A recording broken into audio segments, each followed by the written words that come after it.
أن محمدا رسول الله. Bismillahirrahmanirrahim. Kita mukhtasar Sahih Al-Bukhari disusun oleh Imam Az-Zabidi. Nafa'ana bihi bi'ulumin fid daraini amin Allahumma amin. Bab hifzil ilmi. An Abi Hurairah radhiyallahu anhu qala inna an-nasa yaquluna akthara Abu Hurairah walaula ayatan fi kitabillahi ma haddathtu hadithan thumma yatlu innal ladhina yaktumuna ma anzalna minal bayyinat ila qawlihi ar-rahim inna ikhwanana minal muhajirin kana yashghaluhumus safqu bil aswaq wa inna ikhwanana minal ansari kana yashghaluhumul amalu fi amwalihim wa inna Aba Hurairah kana yalzamu Rasulullah sallallahu alaihi wasallam li shiba'i batnihi wa yahduru ma la yahduruna wa yahfadhu ma la yahfadhun. Bab 32, menghafal ilmu.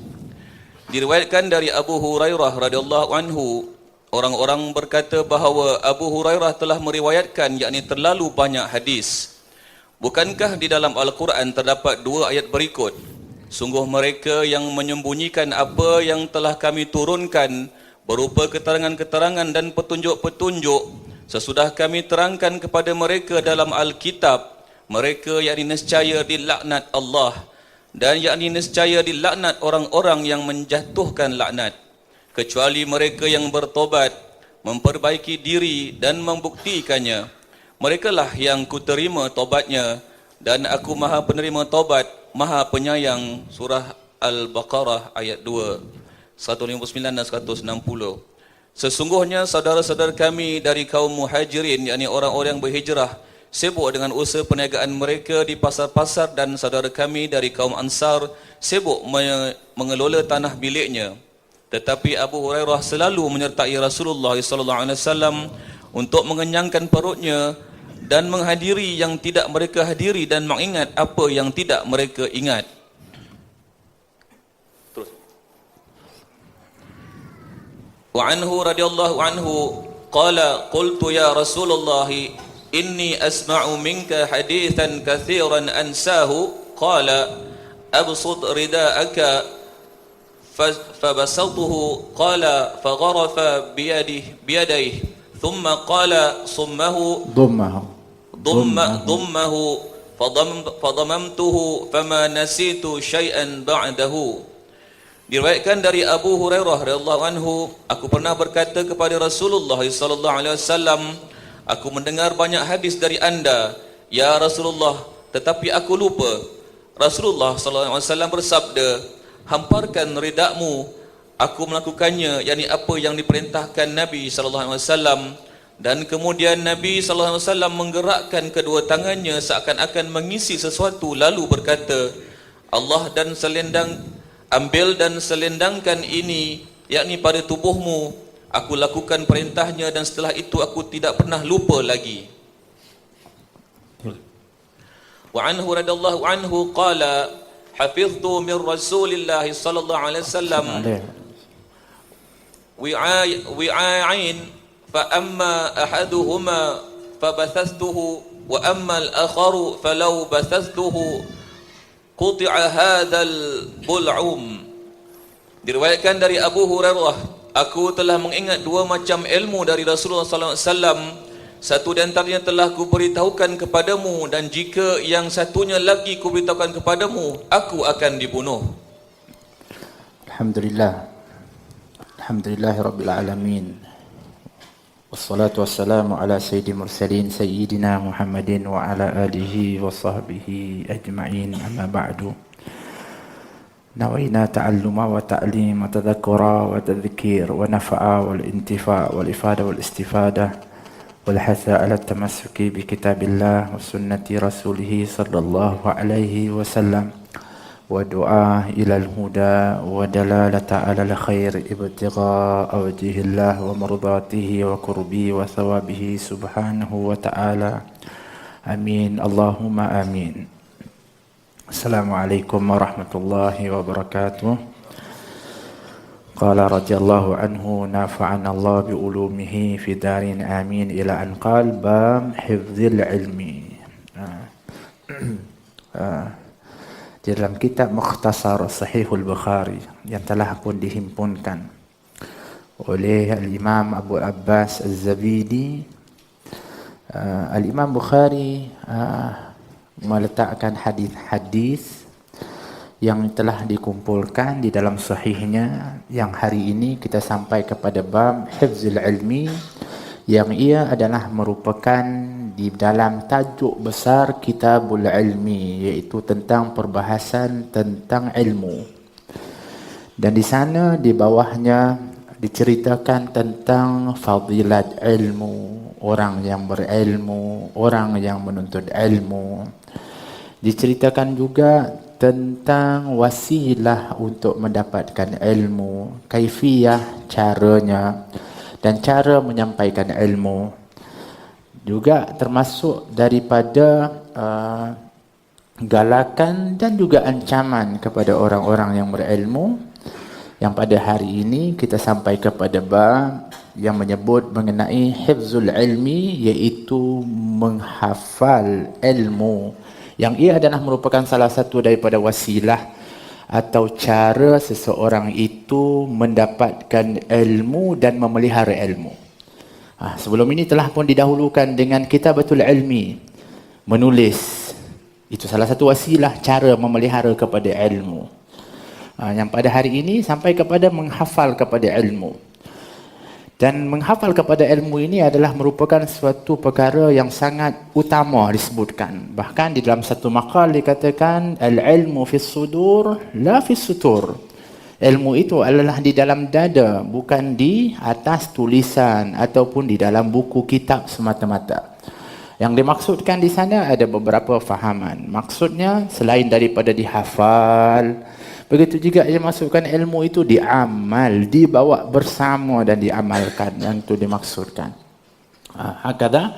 Demikian keutamaan kepada ilmu ini di dalam untuk mendapatkannya, di antara wasilahnya adalah untuk kita menghafal kepada ilmu itu, iaitu kita ingat kepada ilmu yang kita pelajari. Wabil khusus, contohnya di dalam hal-hal yang berkaitan seperti mana Al-Quran yang dituntut untuk kita menghafalnya. Dan juga di dalam hadis baginda Rasulullah sallallahu alaihi wasallam yang ia sangat dituntut di antaranya adalah untuk menjaga kepada hadis tersebut, sehingga di sana disebutkan akan darjat kedudukan hadis itu bergantung juga kepada dhabitnya ataupun hafalannya seorang perawi itu. Bermakna ianya juga ada memberikan suatu fungsi di dalam meletakkan dan juga melihat kepada hadis yang diriwayatkan itu berdasarkan kepada daya ingatan orang yang meriwayatkan hadis dan cara orang itu menjaga hadis, baik itu dengan menghafal ataupun dengan catatan yang dia kekal dan ada bersama dengan dia. Demikian Abu Hurairah dalam riwayat yang lain mengatakan, sesungguhnya aku ini adalah apabila mendengar kepada Nabi, aku hafal. Sesungguhnya tiada yang lebih banyak mengingati hadis Nabi daripada aku, berbanding daripada Abdullah ibnu Amr ibnu As. Kenapa? Sebab aku ini menghafal, sedangkan dia pandai menulis, dan dia menulis hadis, sedangkan aku tidak pandai menulis. Kalau tak pandai menulis, macam mana? Dia hafal. Ini Abu Hurairah radhiyallahu anhu, perawi hadis ini. Disebutkan an Abi Hurairah radhiyallahu anhu. Abu Hurairah masyhur, kita selalu mendengar banyaknya riwayat daripada Abu Hurairah radhiyallahu anhu, yang beliau itu namanya Abdurrahman bin Sakhr Al-Dawsi. Beliau radhiyallahu anhu masuk Islam adalah ketika mana tahun ke-7 Hijrah. Tahun ke-7 Hijrah, ketika Nabi nak keluar untuk pergi ke peperangan Khaybar. Beliau memeluk Islam, kemudian beliau minta doa kepada ibunya yang sebelum itu belum Islam dan selalu memaki kepada Nabi SAW. Nabi ini penyayang, Nabi ini pengasih, melihat akan kesungguhan seorang anak yang ingin supaya ibunya mendapat hidayah daripada Allah, maka didoakan oleh baginda Rasulullah SAW. Maka dia balik ke rumah, setelah itu lembut hati ibunya dan akhirnya memeluk kepada al-Islam. Ini adalah Abu Hurairah radhiyallahu anhu, yang beliau ini adalah di antara sahabat yang paling banyak menghafal kepada hadis daripada Nabi SAW. Kata Ibnu Hazm, hafalan hadis yang diriwayatkan oleh Abu Hurairah ini mencapai 5,374 hadis dihafal oleh Abu Hurairah.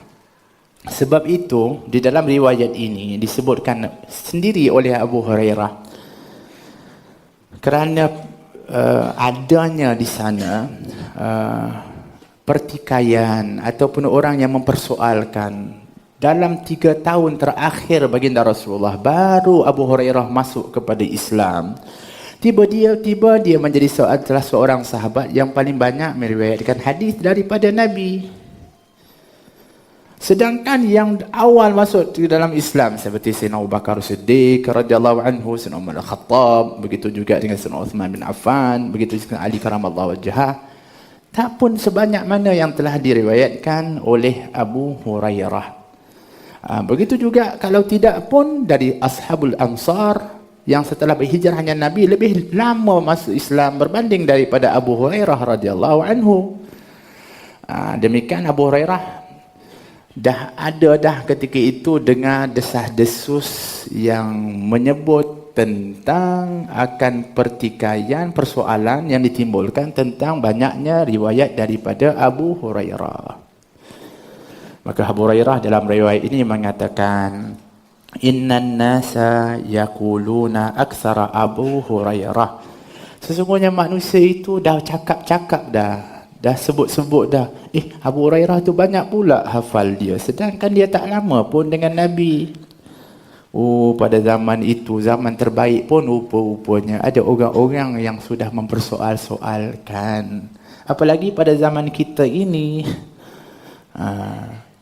Maka dijawab oleh Abu Hurairah, nak bagi faham, supaya nak bagi tahu bahawa apa yang didapatkan daripada Nabi itu bukan palsu, bukan ciptaannya.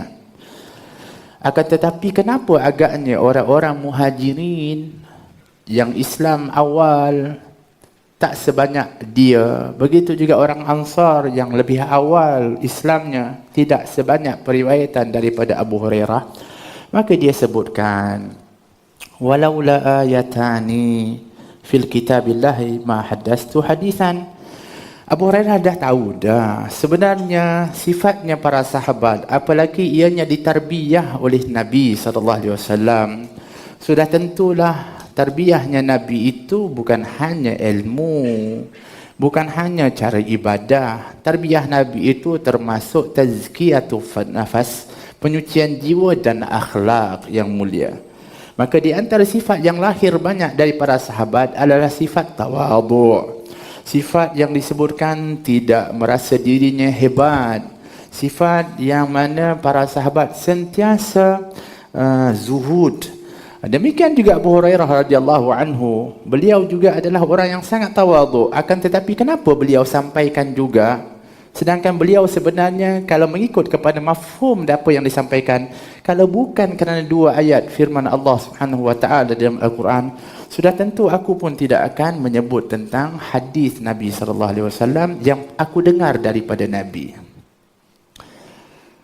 Satu boleh membawa makna, bukan bermakna hanya Abu Hurairah saja yang tahu tentang apa yang disampaikan oleh Nabi. Bahkan sekian para sahabat yang duduk belajar dengan Nabi, bersama dengan Nabi juga banyak juga sebenarnya mengambil daripada Nabi.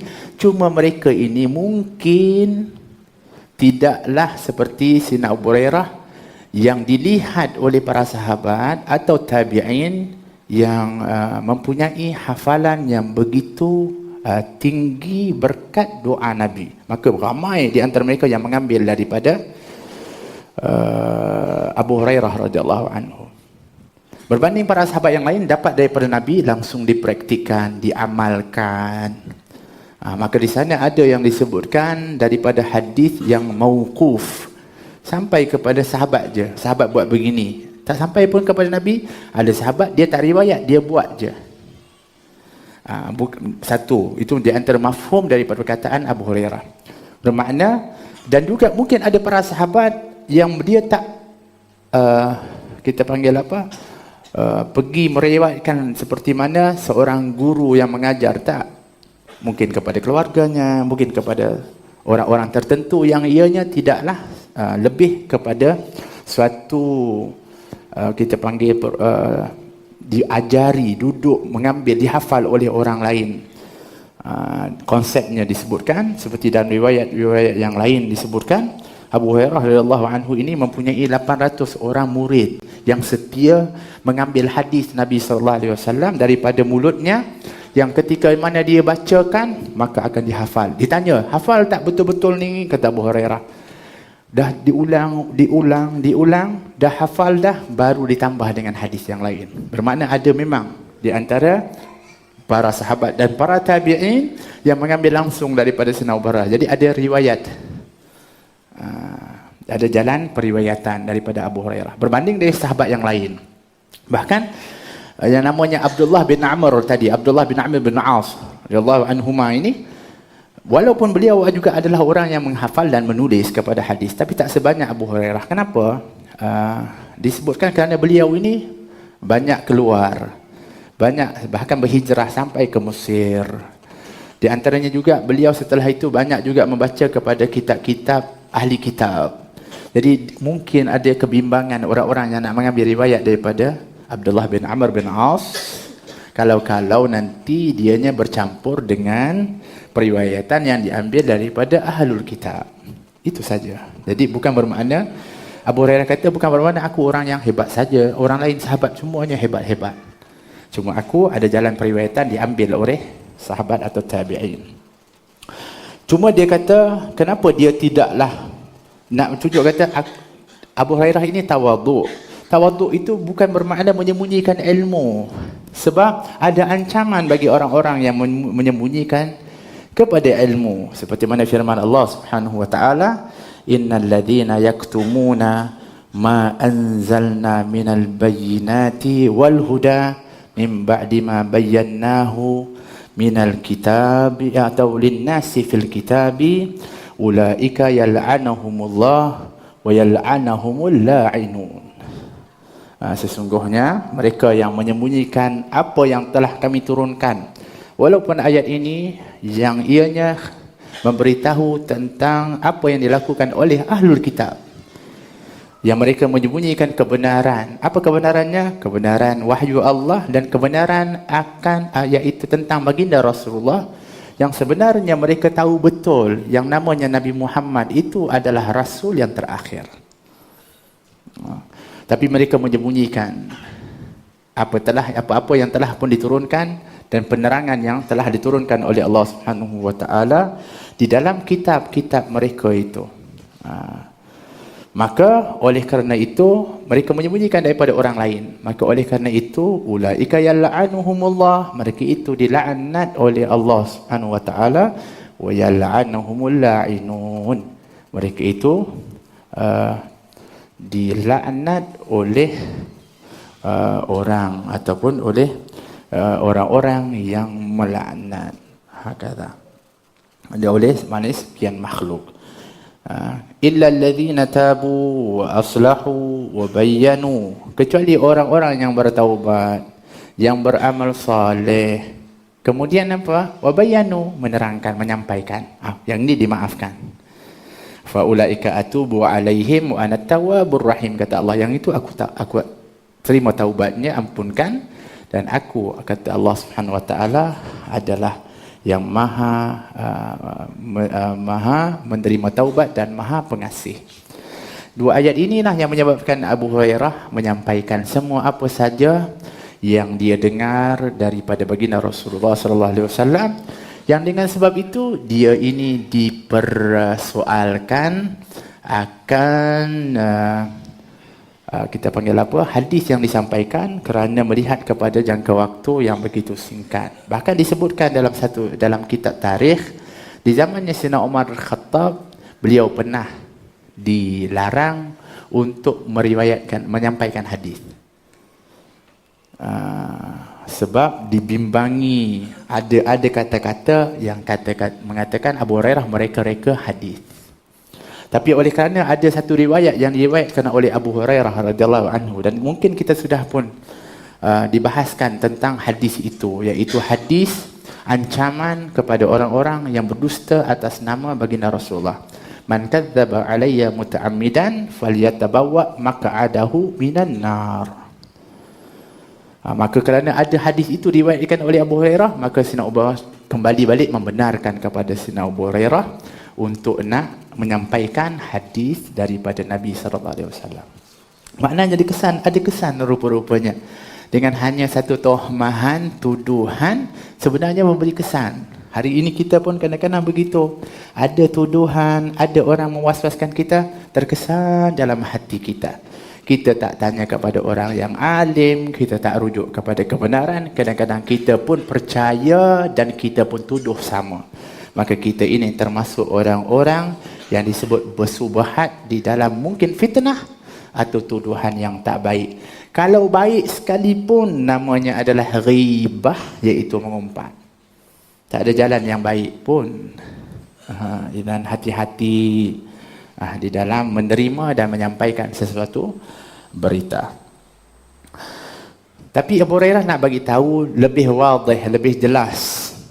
Kenapa agaknya Abu Hurairah ni dalam jangka masa yang singkat, tapi dia dapat riwayat yang banyak daripada Nabi berbanding daripada golongan muhajirin dengan ansar. Dia mengatakan, inna ikhwanuna minal muhajirin kana yashghuluhum safqu bil aswaq. Ini kerana sesungguhnya saudara-saudara kami dari golongan orang-orang muhajirin itu mereka sibuk dengan urusan perniagaan mereka di pasar-pasar. Sedangkan ikhwanuna minal ansar kana yashghulul amal fi amwalihim, sedangkan orang-orang ansar sibuk menguruskan harta-harta mereka, berkebun. Mereka sibuk di dalam harta yang didapatkan. Sedangkan wa inna Abu Hurairah, kata Abu Hurairah, sedangkan Abu Hurairah ni yang duduk ni, dia mengatakan begitu. Kana yalzamu Rasulullah sallallahu alaihi wasallam di syab'i batnihi, selalu mendampingi kepada Nabi sallallahu alaihi wasallam, bahkan nak isi perut pun Nabi yang banyak beri makan kepada Abu Hurairah. Maknanya apa? Kenapa Nabi banyak bagi makan kepada Abu Hurairah? Sebab Nabi selalu dengan dia tahu ni lapar ni. Bahkan dalam riwayat disebutkan, kalau kita tengok dalam Imam Tirmidzi meriwayatkan tentang ma'asyatu Rasulullah, tentang kehidupan Nabi, tapi riwayat cerita tentang Abu Hurairah. Dia pernah macam pitam dan jatuh dekat dengan mimbar Nabi SAW sehingga orang sangka dia gila dan dipijak kepala dia. Masa tu dia kata, ketika itu aku lapar betul, tapi orang sangka aku gila sebab melayang-layang jatuh. Subhanallah. Dia katakan begitu. Dan pernah satu ketika Nabi dikatakan dalam riwayat, Abu Hurairah ni subhanallah, saking laparnya tak tahu nak dapat daripada mana, dan beliau adalah salah seorang daripada Ashabus Suffah disebutkan. Iaitu Ashabus Suffah ini orang-orang yang mana mereka tinggal di dalam Masjid Nabawi. Mereka khusus di dalam belajar tafakuh dengan Nabi. Rumah mereka masjid tu, mereka tinggal di dalamnya, dan mereka bergantung kepada pemberian daripada orang, baik itu daripada makan mereka, minum mereka. Satu hari dia kata lapar betul, macam mana nak buat ni? Maka dia pun tunggu di satu tempat, dan tiba-tiba lalulah Sayyidina Abu Bakar Siddiq. Dia pun kata, wahai Abu Bakar, aku nak tanya kamulah tentang Al-Quran. Apa dia dibacakan? Apa maksud dia? Sebenarnya kata Abu Hurairah, aku lakukan begitu, mudah-mudahan dia ajak aku balik rumah, kemudian sambil dia jawab, dia jamu saya makan. Ini taktik. Sebab sahabat ni dia tak pernah nak minta-minta, sebab dia ajarkan oleh Nabi. Tapi rupanya Sayyidina Abu Bakar ni tak faham. Dia pun cakap, Oh, maksudnya begini-begini. Assalamualaikum. Waalaikumsalam. Jalan. Allah, lapar. Ada batu, dia letakkan batu. Disendalkan batu bagi menahan lapar. Batu ini disendal oleh para sahabat menahan lapar. Tetapi bukan para sahabat saja, bahkan Nabi bukan hanya sekali menyendal kepada batu di perutnya menahan kelaparan. Lalu Sayyidina Umar Khattab. Assalamualaikum Sayyidina Umar. Waalaikumsalam warahmatullahi wabarakatuh. Kenapa? Aku nak tanya kepada kamu lah tentang ada ilmu. Dengan harapan supaya Sayyidina Umar ajak dia balik ke rumah, kemudian jawab soalan sambil menjamu dia makan.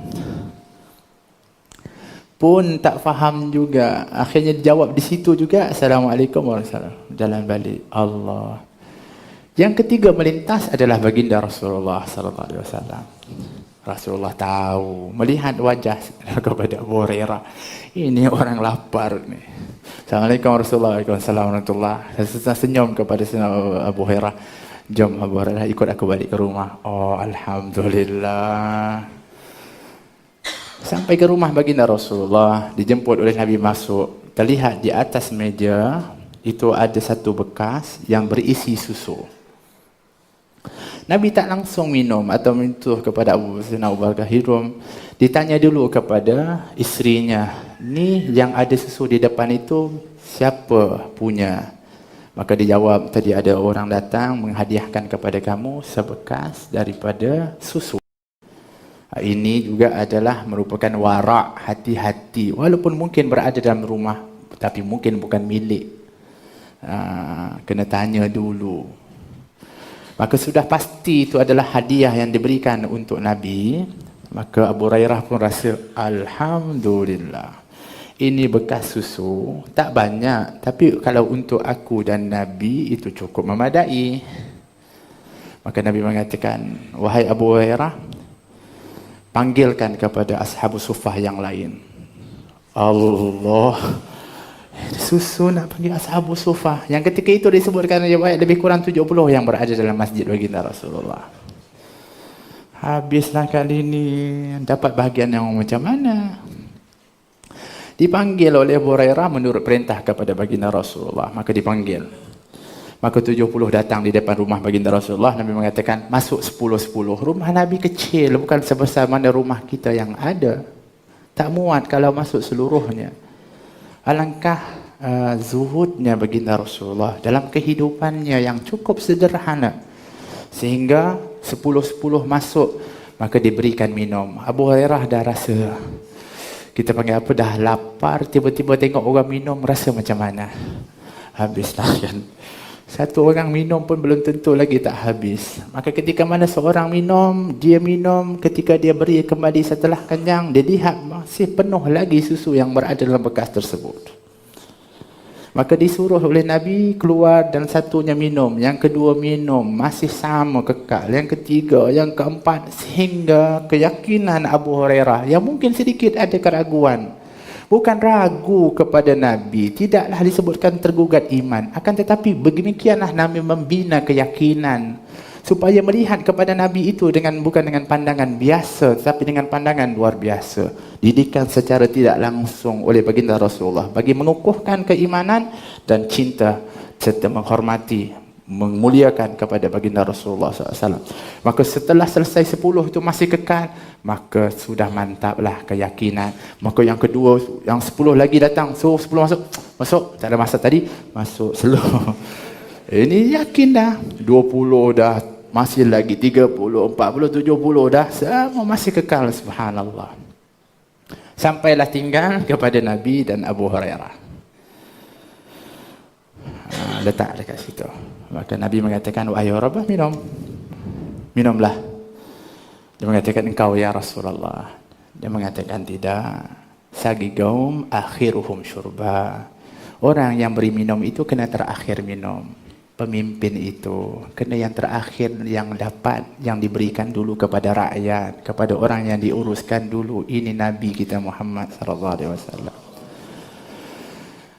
Maka Abu Hurairah dapat keizinan daripada Nabi, dia pun minum. Dia kata dia dah kenyang. Yalah, kita ada tahap kekenyangan. 1, tahap 2, tahap 3. Kan begitu, betul? Kenyang dah alhamdulillah. Boleh makan? Ni ada lagi ni. Oh okey. Makan lagi. Kenyang dah tadi, makan lagi. Dah makan lagi. Oh ini ada lagi dessert apa? Oh boleh lagi. Itu makna kenyang lagi. 2, 3. Setelah selesai dia kata alhamdulillah ya Rasulullah, kenyang. Nabi kata minum lagi. Dia pun alhamdulillah. Ni lapar lama ni. Minum lagi, kenyang, betul-betul kenyang. Nabi kata minum lagi. Setelah betul-betul dah tak boleh dah, dia letakkan, Nabi kata minum lagi. Dia kata ya Rasulullah, kalau aku minum ni keluar dari juru jari aku ni, penuh sangat dah, semua dah susu semua. Allah. Sehingga tersenyum baginda Rasulullah, barulah Nabi ambil dan Nabi minum. Allah, lihat bagaimana Nabi didik kepada para sahabat. Seperti Nabi pernah didik kepada khadamnya bernama Abu Ubaid, ketika mana dia masakkan kambing, kemudian dia sidangkan Nabi dhira', kaki depan kambing. Nabi suka makan kaki bahagian depan kambing. Nabi makan habis, Nabi minta lagi yang kedua dibawakan. Nabi makan habis. Nabi kata minta yang ketiga. Dia kata kat Nabi, ya Rasulullah, kambing itu ada berapa je kaki depan? Kalau kita kata betul lah dia tanya tadi, tapi Nabi nak didik. Nabi nak cakap ni, Nabi nak didik kepada orang supaya kamu jangan melihat kepada Nabi seperti kamu melihat kepada orang lain. Nabi mengatakan, demi Allah, demi nyawaku yang berada di tangannya, lau sakatta lanawaltani ad-dhira' ma da'autu. Kalau kamu diam, tak soal, tak tanya pun, tak cakap seperti ini, sudah tentu kamu pergi kuali tadi, kamu akan dapat lihat ada lagi satu lagi kaki bahagian depan untuk kamu hidangkan kepada aku seperti mana yang aku minta. Allah. Tapi kerana banyak soal, tak jadi. Lepas ni jangan banyak soal. Jangan. Sebab itu orang muhajirin kata Abu Hurairah sibuk di pasar, yang ni sibuk mengurusan harta, tapi Abu Hurairah memang sentiasa bersama dengan Nabi SAW, di mana saja mendampingi kepada Nabi SAW. Bahkan ketika lapar pun Nabi yang banyak menjamu kepada Abu Hurairah. Bahkan kata dalam satu riwayat disebutkan Abu Hurairah ketika melihat Nabi keluar, Nabi selalu dia nak ikut Nabi. Jadi Nabi ni naik himar, naik keldai. Tapi keldai yang dinaik oleh Nabi tak ada pelana dia. Keldai ni kecil, tak ada pelana lagi. Dan Nabi ini di antara kehebatan Nabi mampu untuk menunggangkan baik itu unta, kuda atau himar tanpa pelana pun Nabi boleh tunggang. Ini kehebatan Nabi kita Muhammad SAW. Masa itu Nabi disebutkan nak menuju ke Quba. Maka dilihat Abu Hurairah pun duduk sajalah, duduk kat situ. Nak jalan juga konon-konon nak ikut. Nabi ini penyayang, pengasih. Dan juga Nabi ni apa saja dia nak tolong. Maka dia tengok, dia kata kamu nak ikut ke Abu Hurairah nak pergi Quba? Aku nak pergi ya Rasulullah. Macam inilah, kamu datang naik ikut aku. Tumpang sekali. Sedangkan iyalah tak ada pelana dan sebagainya. Tapi Abu Hurairah nampak kesempatan bukan sebab naik itu, tapi dapat bersama dengan Nabi itu yang sangat diingini oleh Abu Hurairah. Maka dia pun naik di atas tu. Ketika naik, kerana tak ada pelana, dia tak pandai. Dia pegang kepada Nabi, dia jatuh bersama dengan baginda Rasulullah SAW. Jatuh dengan Nabi, Nabi pun bangun, naik balik. Kemudian Nabi kata, jom aku bawa sekali, jom naik lagi, cuba. Dia kata, kalau kamu suruh, tak apalah, naik lagi. Naik kedua tak boleh juga, jatuh lagi bersama dengan Nabi SAW. Nabi pun bersih-bersih naik lagi. Kemudian Nabi tengok lagi Abu Hurairah, kata, jom nak naik, cuba lagi. Dia kata, ya Rasulullah, aku rasa tak sedap lah kalau sekiranya aku jatuhkan engkau kali yang ketiga. Mana tak apalah ya Rasulullah. Tapi Nabi sungguh-sungguh ajak. Kalau kita satu kali pun lepas tu, minta maaf lah, jalan sikit. Ini sehingga yang dipinta itu yang akhirnya minta excuse kepada Nabi SAW. Allah. Ini akhlaknya baginda Rasulullah sallallahu alaihi wasallam. Dan di antara sebab yang lain dikatakan oleh Abu Hurairah, wa yahduru ma la yahdurun. Dan aku sentiasa hadir di dalam majlis Nabi, sedangkan mereka kadang-kadang tak hadir di dalam majlis Nabi. Seperti para sahabat, maklum, mereka juga perlu untuk nak mencukupkan kehidupan mereka. Di antara mereka bertani, di antara mereka berniaga, di antara mereka yang berbuat untuk mendapatkan hasil. Seperti Sayyidina Umar Khattab yang dipersaudarakan oleh Nabi dengan seorang Ansar, dia bergirit, saking nak dapat daripada Nabi, akhirnya dia buat jadual dengan saudara yang dipersaudarakan oleh Nabi. Okey, pada hari ini kamu pergi, aku kena kerja cari rezeki. Besok aku pergi nanti, tapi balik bagi tahu cerita, sampaikan daripada Nabi. Sampai begitu kesungguhan para sahabat belajar. Kita dan hantar wakil lah. Kadang-kadang kita buat begitu juga, hantar wakil. Kan? Kita tak datang, wakil memanjang. Jangan macam tu. Abu Hurairah dia tak, dia Sayyidina Umar dia datang, kadang-kadang dia tak datang, bukan sebab apa, sebab nak mencukupkan kehidupan dia dan keluarganya, begitu. Jadi kata Abu Hurairah, aku sentiasa hadir, tapi antara mereka yang kadang-kadang hadir, kadang-kadang tak hadir. Itu beza dia. Wa yahfadhu ma la yahfadhun. Oleh kerana itu aku hafal dan mereka tidak hafal. Itu sebab di antaranya Abu Hurairah mendapatkan banyak menghafal daripada Nabi sallallahu alaihi wasallam. Dalam hadis ini adalah untuk menunjukkan keutamaan menghafal kepada ilmu, sehingga Abu Hurairah dilihat ada kelebihan berbanding daripada sahabat yang lain, iaitu dari segi sudut menghafal dan mengingati apa yang disebutkan dan disampaikan oleh baginda Rasulullah SAW. Nanti kita sampai dalam Sahih Bukhari dalam Kitabul Jenazah, ada satu hadis yang disebutkan oleh Abdullah bin Umar. Sebab Abdullah bin Umar selalu cakap Abu Hurairah ini, wahai Abu Hurairah, ya Abu Hurairah, kunta alzamana bi Rasulillah sallallahu alaihi wasallam wa ahfadhana bi Rasulillah sallallahu alaihi wasallam. Engkau wahai Abu Hurairah sentiasa melazimi kepada, di antara kami yang paling melazimi Nabi dan paling banyak menghafal daripada Nabi sallallahu alaihi wasallam, bi Rasulillah sallallahu alaihi wasallam. Kalau tengok dalam kitab jenazah, ketika mana dalam bab membahaskan mengenai fadilat, kelebihan menguruskan jenazah, baik itu menyembayangkan, mengiringi, mengkuburkan, Abdullah bin Umar mengatakan, beruntung Abu Hurairah yang banyak menghafal, mengingati daripada apa yang disebutkan oleh Nabi. Apa dia? Iaitu Nabi sebut tentang kelebihan-kelebihan bagi orang-orang yang menguruskan jenazah atau orang-orang yang bersama dengan jenazah, solat, iringi, kuburkan. Yang disebutkan di sana banyaknya qirat, menziarahi satu qirat, mengiringi satu qirat, solat satu qirat, duduk dikuburkan satu qirat. Maka selalu Abu Hurairah ni, dia akan, tak ada orang yang meninggal kecuali dia akan sampai dan ada. Sebab apa? Sebab ilmu dia yang dia hafal daripada Nabi. Demikian kalau kita ni ada hafal ilmu, ingat, pasti amal kita mudah.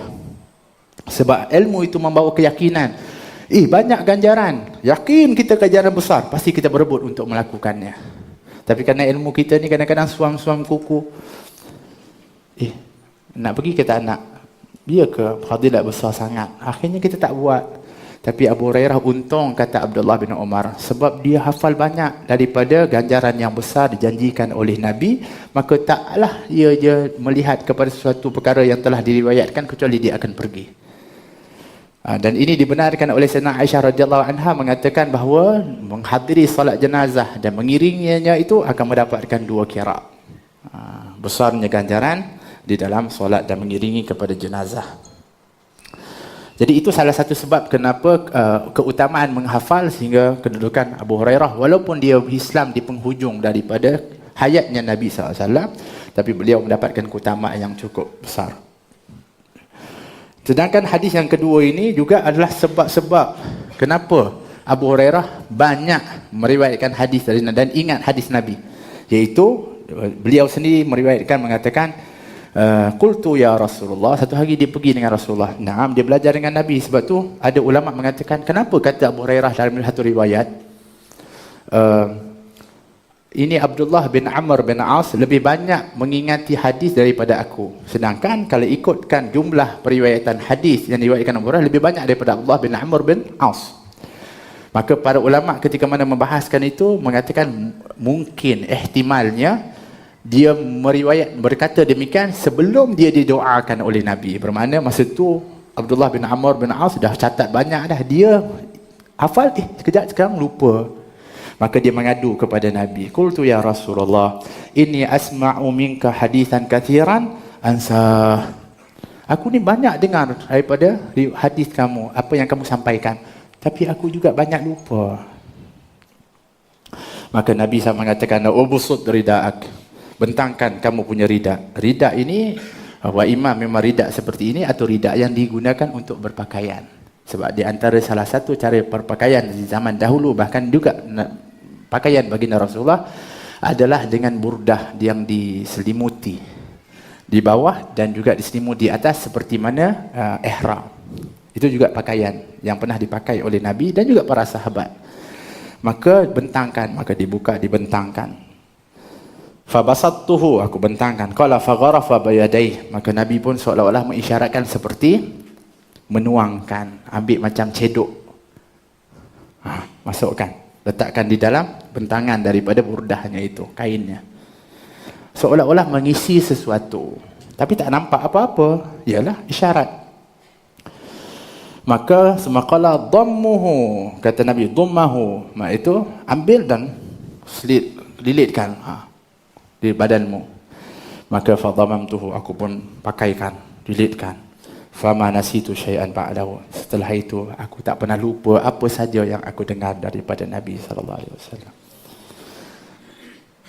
Yang doakan siapa? Nabi sallallahu alaihi wasallam.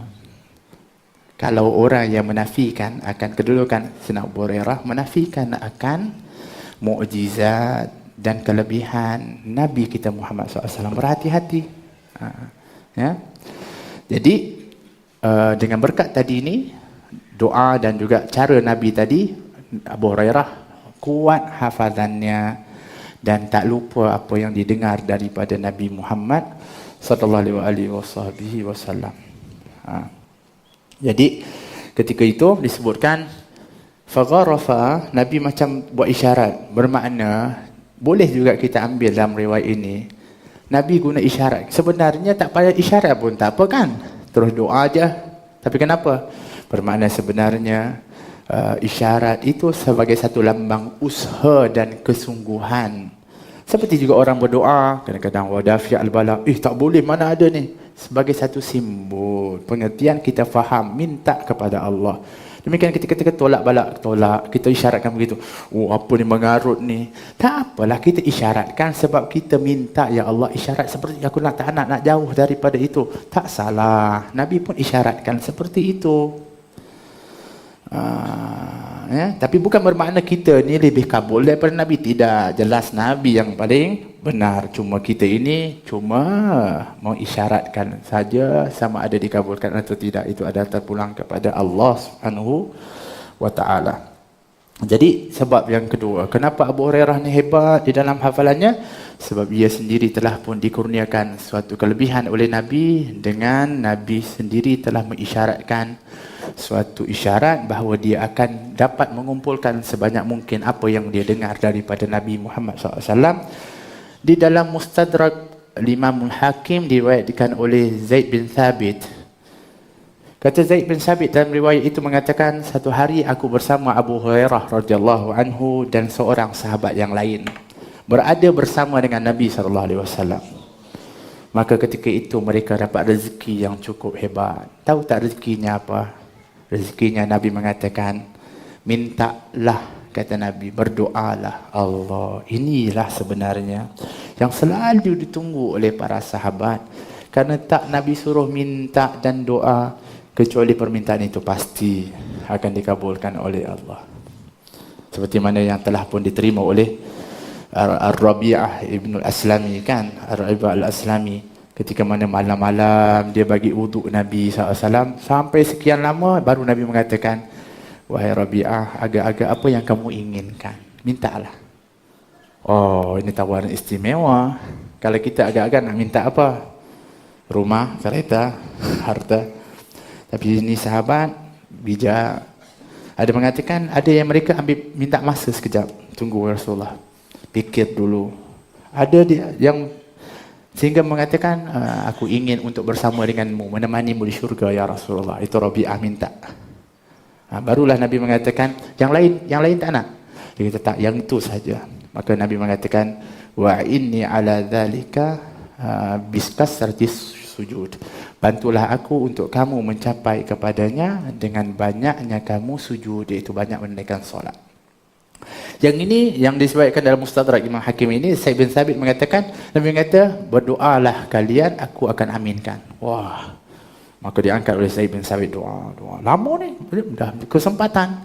Nabi kata, amin, amin, amin. Sahabatnya pun doa pula, amin, amin. Panjang, lama. Okey, sekarang turn Abu Hurairah. Abu Hurairah pun, Bismillahirrahmanirrahim. Ya Allah, berikan aku semua yang diminta oleh dua orang sahabat aku ni.